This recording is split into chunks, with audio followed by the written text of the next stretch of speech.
Hello everybody. Next up this Sunday we make the trip up to the Toilet Bowl, where we'll be hosted by Tottenham Hotspur. Kick-off is at 4:30pm for Sky.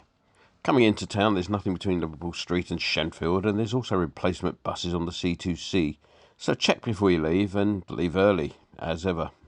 Spurs then. Well, I've noticed a bit of a trend in recent years which I will call the invented spurious records syndrome. You heard this here first.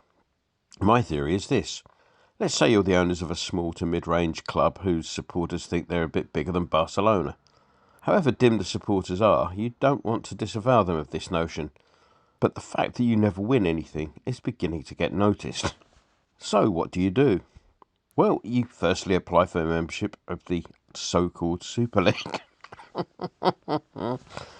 Super League. And when that goes pear-shaped, you get your press team to start planting stories all over the place about the records that your players are breaking and setting. Now, obviously, these won't be meaningful records because your players aren't up to that. So you make them up and you get Sky to mention it every 5 minutes and Bob's your uncle. You think that's a bit far-fetched? Well, consider this. Remember a few years ago, the newspapers, well, the sort that Spurs supporters read anyway, were full of how Harry Kane was in line to score the most goals in a calendar year. Anybody know who the previous and subsequent holders of that record were? No, me neither. Now, the latest one is that Kane has apparently become the player to score the most goals away from home.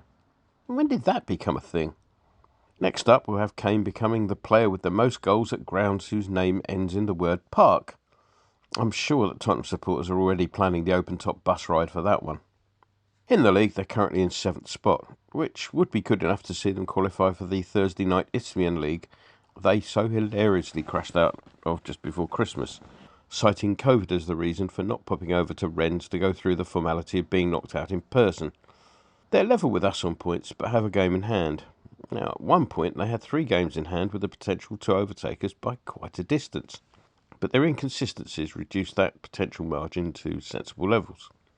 Their current of lose-win, I've lost count, has been enough to depress even their manager, whose public statements of late have suggested he'd rather be anywhere else at the moment.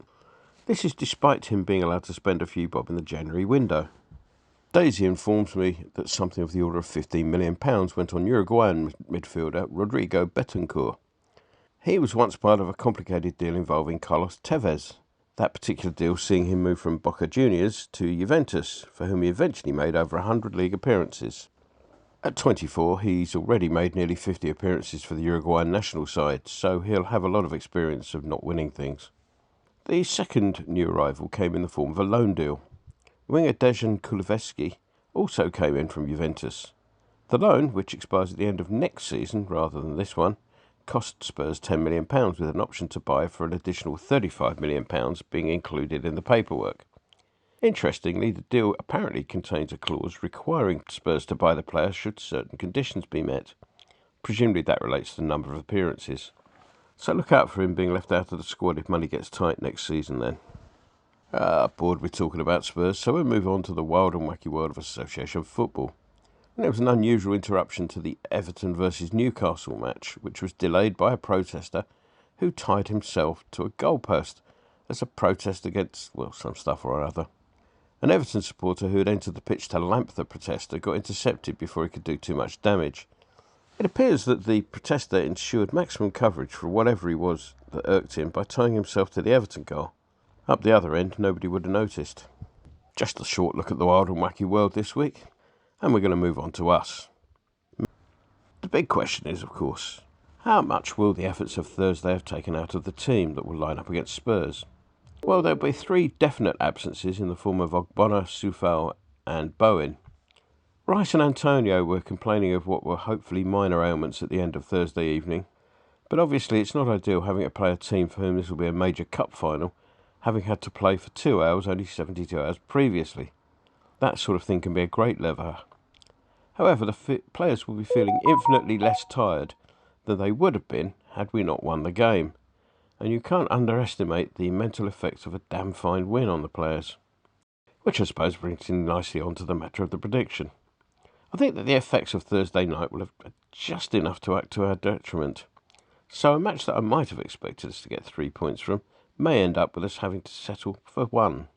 So, Mr. Winston, I'd like to place the £2.50 I was going to chip in towards buying a trophy to recognise Harry Kane's record of scoring the most goals during Lent. Will instead be going on a draw. Shall we call it 2-2? Enjoy the game.